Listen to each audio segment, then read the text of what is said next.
ሰላም ጤና ይስጥልን ውድ የኬርቱ ቤተሰቦች እንደምን አላችሁ? ላፍታ አስቡት በድንገት በበረዶ ቅዝቃዜ የሚቀመስ ምግብና እርዳታ በሌለበት አጣብቂኝ ውስጥ እያላችሁ ከሞት ጋር 72 ቀናት ለመጋፈጥ ብትገደዱ ምን ይሰማችኋል?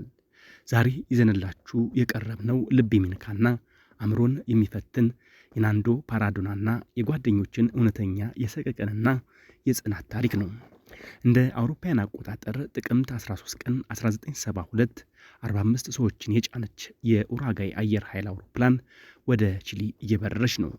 በአውሮፕላን ውስጥ ወጣት የራግቢ ተጫዋቾች፣ ቤተሰቦቻቸውና የቅርብ ጓደኞቻቸው ነበሩ። ከነሱ መካከል የ21 ዓመቱ ወጣት ናንዶ ፓራዶና ይገኝበታል። ከሱ ጋር እናቱና ታናሽ እህቱ ሱዛናም ነበሩ።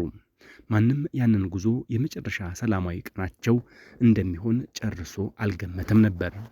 አውሮፕላኑ ወደ አንዲሳ ተራራ ሰንሰለት ሲገባ የአየር ሁኔታው በድንገት ተቀየረ። የደመናው ጭጋግ ኃይለኛ የበረዶ ንፋስ አብራሪዎችን አሳሳታቸው። በሰኮንዶች ልዩነት አውሮፕላኑ በተራራው ግርጌ ተመታ። ክንፎቹ ተሰባብረው ተነቀሉ። ግዙፉ አካል በበረዶ ላይ እየተንሸራተተ ቆመ። በዚያው ቅጽበት አስደንጋጭ ሞት የበርካቶችን ሕይወት ቀጠፈ። ናንዶ ግን በከባድ ጉዳት ውስጥ በሕይወት ተረፈ። ነገር ግን ለ3 ቀናት ሙሉ ራሱ ስቶ ነበር። ነቅቶ ሲያይ እናቱ ሕይወቷ አልፏል። የተረፈችው ታናሽ እህቱ ሱዛና ብቻ ነበረች።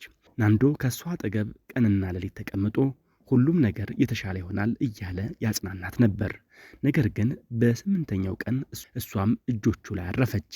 ናንዶም በአንድ ጊዜ እናቱን፣ እህቱንና የቅርብ ጓደኞችን አጣም። የወደፊት ሕይወቱ ሙሉ በሙሉ ጨለመበት። ግን ይህ የፈተናው መጀመሪያ ነው።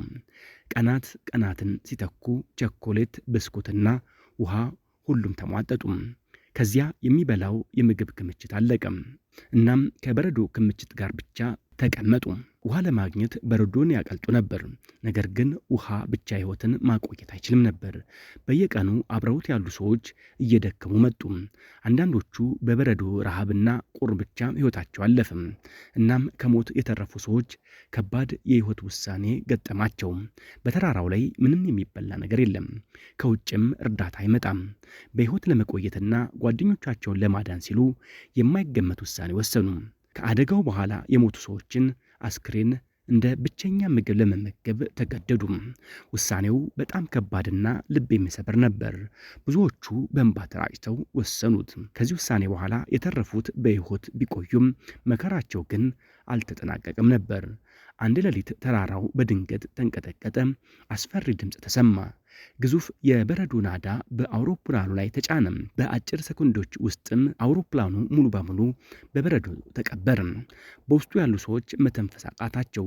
አንዳንዶች በዚያው ቅጽበት ሕይወታቸው አለፈ። የተረፉት ደግሞ በጨለማ በከባድ ቅዝቃዜና በፍርሃት ውስጥ ለሰዓታት ለመቆየት ተገደዱ። ማንም ነገ ፀሐይን እንደሚያይ አላመኑም ነበር። ከብዙ ሰዓታት የሰቀቀን ጥረት በኋላ በረዶውን ቆፍረው ትንሽ መውጫ አገኙ። አየር ገባና የተረፉት እንደገና መተንፈስ ጀመሩ። ነገር ግን የቀሩት ሰዎች ቁጥር እየቀነሰ መጣ። በየቀኑ ሁሉም አውሮፕላን ወይም የሄሊኮፕተሩ ድምፅ ይጠብቁ ነበር። አንድ ሰው ብቻ መጥቶ ቢታደጋቸው በቂ ነበር። ነገር ግን ማንም አልመጣም። አንድ ቀን በአውሮፕላን ውስጥ የነበረችው ትንሽ ሬዲዮ አስተካክለው ማድመጥ ጀመሩ። ከሬዲዮው የተሰማው ዜና ከበረዶ ቅዝቃዜ በላይ የሚሰብር ነበር። ፍለጋው ተቋርጧል፣ ተሳፋሪዎቹ በሕይወት የሉም የሚል ዜና ሰሙና ያንን ዜና ሲሰሙ አንዳንዶቹ አለቀሱ፣ አንዳንዶቹ ደግሞ በድንጋጤ ዝም አሉ። ለውጩ ዓለም እነሱ ከዚህ ዓለም በሞት ተለይተዋል።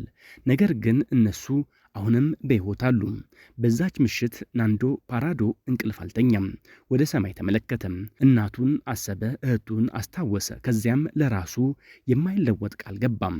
ማንም ካልመጣ እኛ ራሳችን መሄድ አለብን። ያ አንድ ሐሳብ 16 ሰዎችን ከሕይወት የሚያድን የመጀመሪያው እርምጃ ሆነም። ነገር ግን ከፊታቸው ያለው ተራራ ቀላል ኮረብታ አልነበረም። በዓለም ላይ ካሉ እጅግ ከፍተኛና አደገኛ የተራራ ሰንሰለቶች አንዱ የሆነው አንዲስ ተራራ ነበር።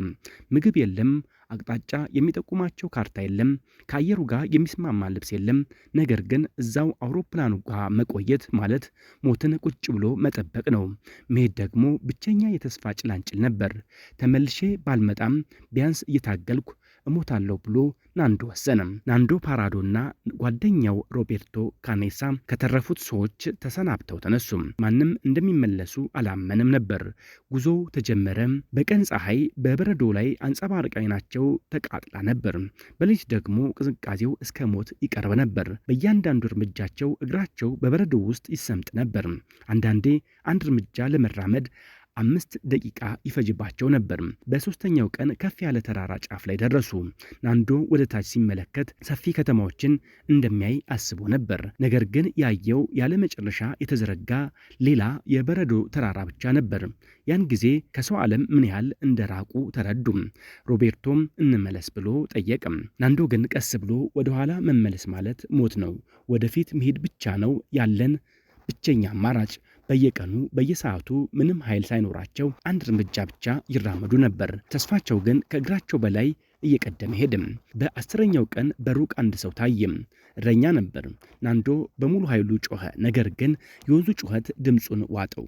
ናንዶ ተስፋ ሊቆርጥ ሲል እረኛው ድንገት ቆመና አንድ ወረቀትና እርሳስ በድንጋይ አስሮ ወደሱ ወረወርም። ናንዶ በሚንቀጠቀጥ እጁ እንዲህ ሲል ጻፈ። እኔ ከአውሮፕላን አደጋ የተረፍኩ ሰው ነኝ። 14 ጓደኞቼ በተራራው ላይ እየጠበቁኝ ነው። እባክዎ እርዳታ ይጥሩ። እረኛው ወረቀቱን አነበበ። አይኖቹ በእንባ ተሞሉ። ምግብም ወረወረላቸው። ከዚያም በፈረስ ወደ ቅርብ መንደር ሄዶ ለባለስልጣናቱ አሳወቅም። በማግስቱ የሄሊኮፕተር ድምፅ ተሰማም። በ72 ቀናት ውስጥ ለመጀመሪያ ጊዜ ተሳፋሪዎች እውነተኛ ተስፋ ባይናቸው አዩ። ሄሊኮፕተሮቹ መጥተው 16ቱን በሕይወት የተረፉ ሰዎች አወጡም። ዓለም በዚህ ታሪክ ተደነቀች። ናንዶ ፓራዶ ከዚህ በኋላ የተሳካ ደራሲና ዓለም አቀፍ አነቃቂ ተናጋሪ ወይንም ሞቲቬሽናል ስፒከር ሆነ። ዓለምን እየዞረ የሚያስተላልፈው ብቸኛ መልእክት ይህ ነው። ተስፋ እስካለ ድረስ ሰው ከሚያስበው በላይ መቋቋም ይችላል። አንዳንዴ ጀግንነት ማለት አለመፍራት ሳይሆን ፍርሃት ቢኖርም ወደፊት መራመድ ነው። ሕይወት ሰውን ከባድ የሕይወትና የሞት ምርጫዎች ፊት ሊያቆመው ይችላል። የእነሱም ውሳኔ ለአስገዳጅ ህልውና የተወሰደ ነበር። ማንም አይመጣም የሚለው ጊዜ ሲመጣ አንተ ራስህን ለሕይወትህ መነሳት አለብህ። ናንዶ ፓራዶ 72 ቀናት ከበረዶ ጋር ብቻ አልተዋጋም፣ ከስጋት ከሰቀቀንና ከተስፋ መቁረጥ ጋር እንጂ። በመጨረሻም ያሸነፈው በረዶውን ሳይሆን አልቻልኩም የሚለውን የተስፋ ማጣት ሐሳብ ነበር። የኬርቲዩብ ቤተሰቦች ታሪኩ ምን ትምህርት ሰጣችሁ? ሐሳባችሁን በኮሜንት አጋሩን። ሰብስክራይብ በማድረግና የደውል ምልክቷን በመጫን ቤተሰብ በመሆን የኬርቲዩብ ስራዎችን ተከታተሉ።